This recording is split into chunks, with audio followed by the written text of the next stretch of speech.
Hello friends, स्वागत है आपका एक बार फिर से आपके अपने YouTube channel talk with Shiv में। आज हम इस वीडियो में यूपी ट्रिपल एससी लेखपाल के ग्राम समाज के टॉप 50 क्वेश्चन करवाने वाले हैं, जो कि एमसीक्यू टाइप के रहने वाले हैं। तो वीडियो के लास्ट तक आप सब लोग बने रहिएगा और वीडियो को शुरू करते हैं। तो मेरा पहला क्वेश्चन आप देख सकते हैं, कुछ इस तरीके से रहेगा। निम्नलिखित में से किस आधार पर ग्राम विकास में सरकार का दखल आवश्यक माना जाता है? आपको इसमें बताना है आपको। ए ऑप्शन है, बढ़ते हुए शहरीकरण के बावजूद आबादी का अधिकतर भाग गांव में निवास करता है। बी ऑप्शन में सरकार के विकास कार्यक्रम गांव तक नहीं पहुंच पाते हैं। गांव के लिंगानुपात में काफ़ी अंतर देखा जाता है। और फिर आपका डी ऑप्शन है, इनमें से कोई नहीं। तो आपको इसका राइट आंसर हमको बताना है इसमें।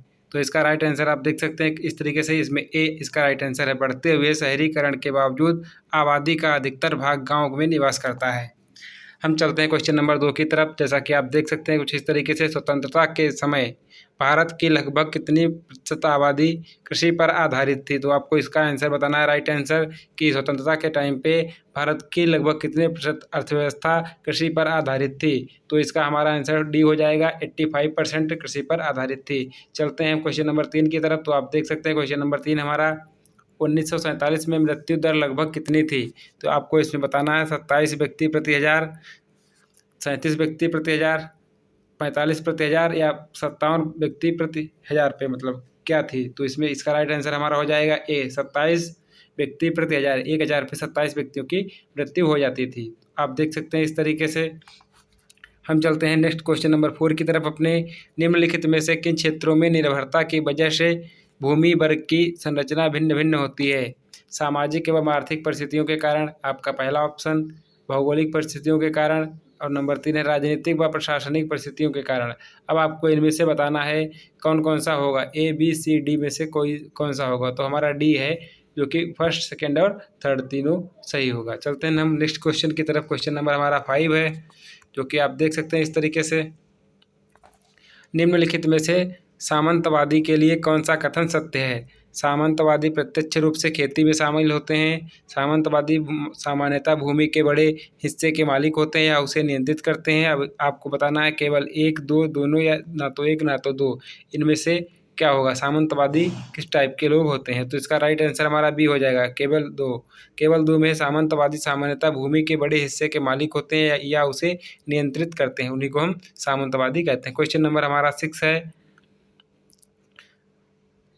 काश्तकार कौन होते हैं? काश्तकार कौन होते हैं? वह किसान जो काफ़ी भू संपत्तियों के स्वामी हैं या नियंत्रित करते हैं।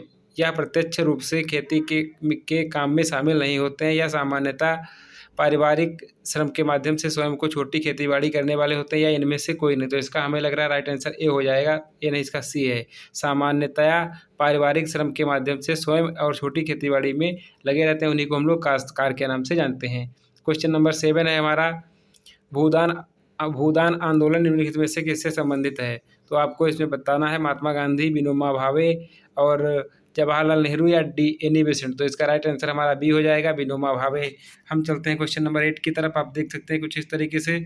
इसमें है, नक्सलवाड़ी आंदोलन की शुरुआत कब की गई थी? नक्सलवाड़ी आंदोलन की शुरुआत आपको बतानी है कि कब शुरू की गई थी। 1957 है, 1967 है, 1977 है, 1987 है। इसका जो भी राइट आंसर है वो आपको बताना है कमेंट बॉक्स में। इसका राइट आंसर है बी हमारा, यानी कि 1967। चलते हैं क्वेश्चन नंबर 9 की तरफ।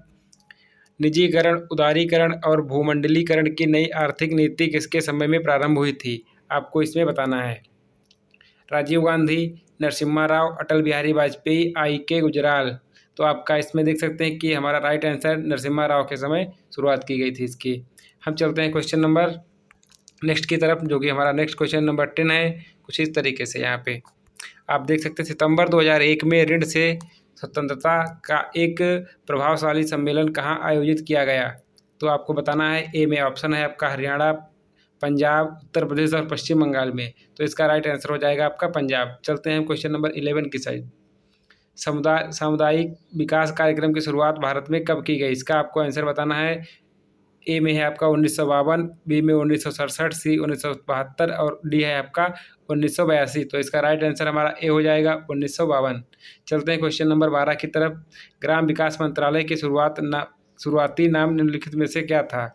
तो इसका आप देख सकते हैं पहले से ही लिखा हुआ है यहाँ पे। उत्तर नंबर 1, ग्राम पुनः विनिर्माण मंत्रालय था। ग्राम विकास मंत्रालय की जब शुरुआत हुई थी तो इसका शुरुआती नाम था ग्राम पुनर्निर्माण मंत्रालय। ठीक है, हम चलते हैं क्वेश्चन नंबर 13 की तरफ। तो आप देख सकते हैं क्वेश्चन नंबर 13 कुछ इस तरीके से है। ग्राम विकास मंत्रालय के प्रशासनिक नियंत्रण में निम्नलिखित में से कौन सी संस्थाएं होती हैं? राष्ट्रीय ग्राम विकास संस्थान, लोक कार्यक्रम एवं ग्रामीण प्रौद्योगिकी विकास, केवल एक, केवल दो, एक दो, या न तो एक न तो दो। आपको इसमें बताना है। इसका राइट आंसर सी हो जाएगा, एक और दो दोनों। क्वेश्चन नंबर 14 है, राज्य स्तर पर ग्राम विकास का प्रमुख कौन होता है? राज्य स्तर पर ग्राम विकास का प्रमुख होता है हमारा सचिव। ठीक है, हम चलते हैं क्वेश्चन नंबर नेक्स्ट की तरफ। नेक्स्ट क्वेश्चन नंबर हमारा 15 है, जो कि इस साइड में है।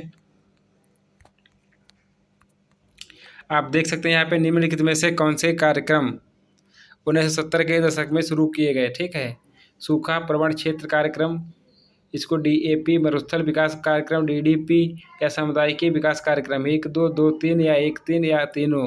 तो आपको इसमें बताना है, 1 और 2 हमारा आंसर सही है, यानी कि पहला और दूसरा। ठीक है, DAP, AP और DDP। हम चलते हैं क्वेश्चन नंबर 16 की तरफ। भारत सरकार ने सामुदायिक विकास परियोजनाओं और राष्ट्रीय विस्तार सेवाओं की समीक्षा के लिए किस समिति को नियुक्त किया? इसमें ऑप्शन है आपका बलवंत राय मेहता, अशोक मेहता समिति, रंगराजन समिति, या हनुमंत। तो आपका देख सकते हैं बलवंत राय मेहता इसमें राइट आंसर आपका हो जाएगा। हम चलते हैं क्वेश्चन नंबर 17 की तरफ। जिला ग्राम विकास एजेंसी का अध्यक्ष निम्नलिखित में से कौन हो सकता है? ए है आपका जिला कलेक्टर, उपायुक्त, और सी है आपका ये मुख्य सचिव, और इसमें से आपको ABC में से बताना है आपको। तो इसका हो जाएगा फर्स्ट सेकंड, यानी कि ए ऑप्शन, पहला दूसरा। जिला कलेक्टर और उपायुक्त जो होते हैं ये होते हैं। चलते हैं क्वेश्चन नंबर 18 की तरफ। जिला योजना समिति का गठन किस संविधान संशोधन से हुआ है? 73वें संविधान, 74वें, 75वें और 76वें। इनमें से आपको राइट आंसर इसका बताना है। तो इसका बी ऑप्शन राइट हो जाएगा, 74वें संविधान संशोधन में हुआ है। ठीक है, हम चलते हैं क्वेश्चन नंबर नेक्स्ट की तरफ। नेक्स्ट क्वेश्चन नंबर हमारा है 19वां। देख सकते हैं यहाँ पे लोक कल्याण एवं ग्रामीण प्रौद्योगिकी विकास परिषद का गठन कब किया गया? आपको इसमें बताना है। तो इसका राइट आंसर हमारा सी हो जाएगा, 1986। क्वेश्चन नंबर 20 की तरफ हम बढ़ते हैं। निम्नलिखित कथनों में से कौन सा सत्य है? कपार्ड का अध्यक्ष केंद्रीय विकास मंत्री होता है, या ग्राम विकास राज्य मंत्री इसकी कार्यकारिणी समिति का अध्यक्ष होता है? आपको इसमें से बताना है, 1 2 दोनों, या कोई नहीं इनमें से। तो आप इसका आंसर देख सकते हैं सी हो जाएगा, जो कि है 1 और 2 दोनों। चलते हैं क्वेश्चन नंबर 21 की तरफ। निम्नलिखित में से सामुदायिक विकास कार्यक्रम के प्रमुख उद्देश्य कौन से हैं? स्थानीय नेतृत्व एवं स्वशासी स्थानों का विकास करना, ग्रामीण क्षेत्र में भौतिक एवं मानवीय संसाधनों को संपूर्ण विकास के लिए सुनिश्चित करना। आपको इसका राइट आंसर बताना है यहाँ पे। तो आप देख सकते हैं इसका सी हमारा राइट आंसर हो जाएगा। हम चलते हैं नेक्स्ट क्वेश्चन की तरफ, जो कि हमारा 22 नंबर है। निम्नलिखित में से किसने अधिक उत्पादकता वाले बीजों की खोज की? आपको इसमें बताना है। तो नॉर्मन बोरलॉग जो थे इन्होंने की है। तो इसका आंसर हो जाएगा हमारा ए ऑप्शन सही हो जाएगा। चलते हैं क्वेश्चन नंबर 23 की तरफ हम। तो आप देख सकते हैं तो क्वेश्चन नंबर 23 हमारा कुछ इस तरीके से है। मरुभूमि विकास कार्यक्रम के उद्देश्य निम्नलिखित में से क्या हैं? इसमें आपका है पारिस्थितिकी संतुलन को ठीक करना, भूमि और जल का संरक्षण करना, केवल एक, केवल दो, एक और दो दोनों, ना एक ना दो। तो इसका राइट आंसर हमारा सी हो जाएगा, 1 और 2 दोनों। चलते हैं क्वेश्चन नंबर 24 की तरफ। निम्नलिखित कथनों में से कौन सा सत्य है? हरित क्रांति प्रारंभिक रूप से गेहूं तक ही सीमित थी, बाद में चावल तक विस्तारित किया गया, या हरित क्रांति पैमाने के प्रति उदासीन थी? यह हम चलते हैं क्वेश्चन नंबर 25 की तरफ। छठवीं पंचवर्षीय योजना निम्नलिखित में से कब की है? छठवीं पंचवर्षीय योजना आपको बताना है। तो 1975 से 80, 80 से 85, 85 से 90, या 90 से 95। तो इसका राइट आंसर हमारा बी हो जाएगा, जो कि 85 से 80 से 85 के बीच में चली थी। क्वेश्चन नंबर 26 है। मार्च 2021 में बनवासी समागम कार्यक्रम कहाँ पर आयोजित हुआ? तो इसका देख सकते हैं कि सोनभद्र में हुआ था। राइट आंसर बी हो जाएगा। चलते हैं क्वेश्चन नंबर 27 की तरफ। आप देख सकते हैं इस तरीके से आज़ादी का अमृत महोत्सव की शुरुआत प्रधानमंत्री नरेंद्र मोदी ने कब की? तो आपको इसका राइट आंसर बताना है। इसका राइट आंसर हो जाएगा 12 मार्च 2021, यही होना चाहिए। चलते हैं क्वेश्चन नंबर नेक्स्ट की तरफ। हम देख सकते हैं यहाँ पे 28 नंबर क्वेश्चन हमारा कुछ इस तरीके से है। हाल ही में सरकार उत्तर प्रदेश के कितने अंकों का लैंड होल्डिंग यूनिकोड जारी करने की प्रणाली की शुरुआत की है? तो आपने देख सकते हैं यहाँ पे 16 अंकों का इसका राइट आंसर हो जाएगा। क्वेश्चन नंबर 29 है हमारा, किसानों की आय दोगुनी करने के लिए उत्तर प्रदेश सरकार ने किस मिशन की शुरुआत की है? किसान विकास मिशन, किसान कल्याण मिशन, किसान उत्थान मिशन या किसान विकास उत्थान मिशन। तो इसका ऑप्शन हो जाएगा किसान कल्याण मिशन, यानी कि ऑप्शन नंबर बी। हम चलते हैं क्वेश्चन नंबर 30 की तरफ। हाल में ही आत्मनिर्भर उत्तर प्रदेश रोजगार कार्यक्रम का उद्घाटन निम्नलिखित में से किसने किया? प्रधानमंत्री नरेंद्र मोदी, राष्ट्रपति रामनाथ कोविंद। तो इसका राइट आंसर हो जाएगा हमारा प्रधानमंत्री नरेंद्र मोदी। अब चलते हैं नेक्स्ट क्वेश्चन की तरफ। क्वेश्चन नंबर 31 है हमारा, ग्रामीण क्षेत्रों में आय और रोजगार का मुख्य साधन क्या है? ग्रामीण क्षेत्र जो होते हैं उनमें आय और रोजगार का मुख्य साधन कुटीर उद्योग, व्यापार, कृषि। तो इसका हो जाएगा कृषि। चलते हैं क्वेश्चन नंबर 32 की तरफ। देख सकते हैं आप, निम्नलिखित कथनों में से कौन सा सत्य है? भारत में भूमि और अन्य संपदा का वितरण बहुत आसान है, असमान है। बहुत बड़ी जनसंख्या के पास बहुत कम जमीन है। इसमें से देख लेते हैं, इसका आंसर हमारा सी हो जाएगा, 1 और 2 दोनों। चलते हैं हम नेक्स्ट क्वेश्चन की तरफ, जो कि क्वेश्चन नंबर हमारा 33 है। तो आप देख सकते हैं इस तरीके से 33 में क्या पूछा गया है। निम्नलिखित में से कौन सा कारक ग्राम विकास में सबसे बड़ा बाधक है? निरक्षरता की समस्या, काम ना होने की समस्या, आलसी प्रवृत्ति या रोजगार ना होने की समस्या। तो इसमें आप देख सकते हैं कि गांव के लोग मोस्टली अभी भी ज़्यादा पढ़े लिखे नहीं होते हैं। तो इसका ए ऑप्शन हमारा हो जाएगा। चलते हैं 34 नंबर की तरफ। स्थायी बंदोबस्त भारत में कब लागू हुआ? स्थायी बंदोबस्त 1793 में लागू हो गया था, ब्रिटिश टाइम। निम्नलिखित में से किस व्यवस्था में भूमि का स्वामी स्वयं किसान होता था? निम्नलिखित में से किस व्यवस्था में भूमि का स्वामी स्वयं किसान होता था? जमींदारी में, रैयतवाड़ी में, महालवाड़ी में या इनमें से कोई नहीं। तो बी, यानी कि रैयतवाड़ी व्यवस्था में भूमि का मालिक स्वयं किसान होता था। चलते हैं क्वेश्चन नंबर 36 की तरफ। आप देख सकते हैं निम्नलिखित में से कौन सी योजना आवास योजनाएं हैं? राष्ट्रीय ग्रामीण विकास योजना, इंदिरा आवास योजना, परिवार का लाभ, 1 2 2 3 1 3 या 1 2 3 तीनों। तो इसका आंसर हो जाएगा 1 और 2। राष्ट्रीय ग्रामीण विकास योजना और इंदिरा आवास योजना ये दोनों हैं। चलते हैं क्वेश्चन नंबर नेक्स्ट की तरफ।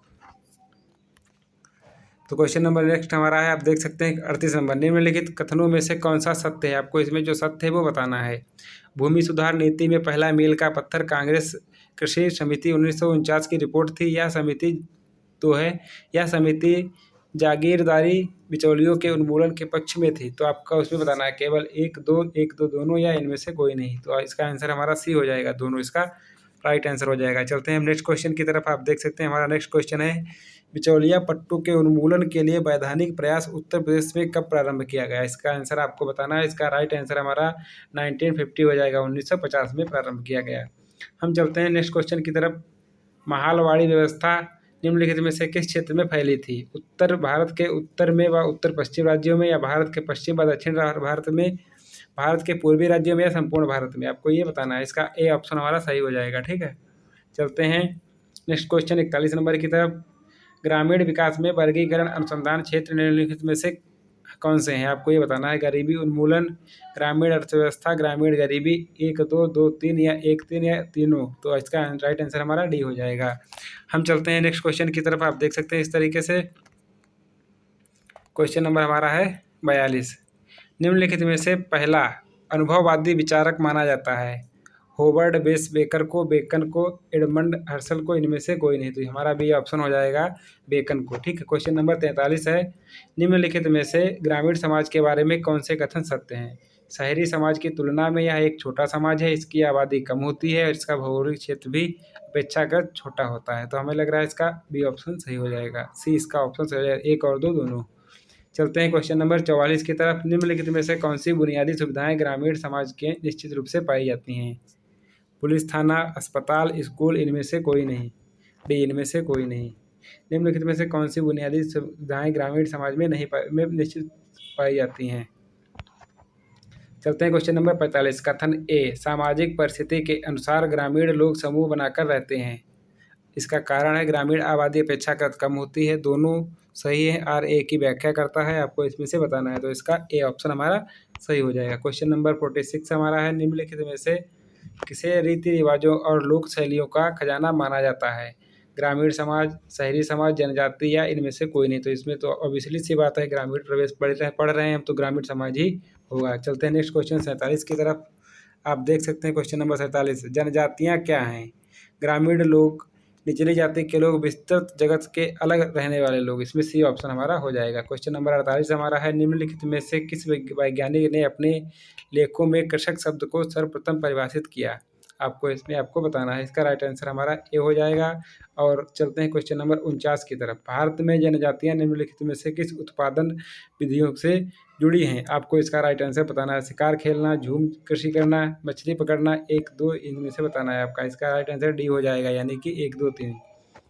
लास्ट क्वेश्चन है हमारा आज का, ये क्वेश्चन नंबर 50। इंडियन विलेज नामक पुस्तक निम्नलिखित में से किसके द्वारा लिखी गई? आपको इसका राइट आंसर बताना है। तो इसका राइट आंसर हमारा हो जाएगा ए ऑप्शन, यानी कि AC दुबे। तो हम मिलते हैं आपको फिर से एक नई वीडियो में। इसका नेक्स्ट लेकर के आएंगे वीडियो। तब तक के लिए बाय बाय।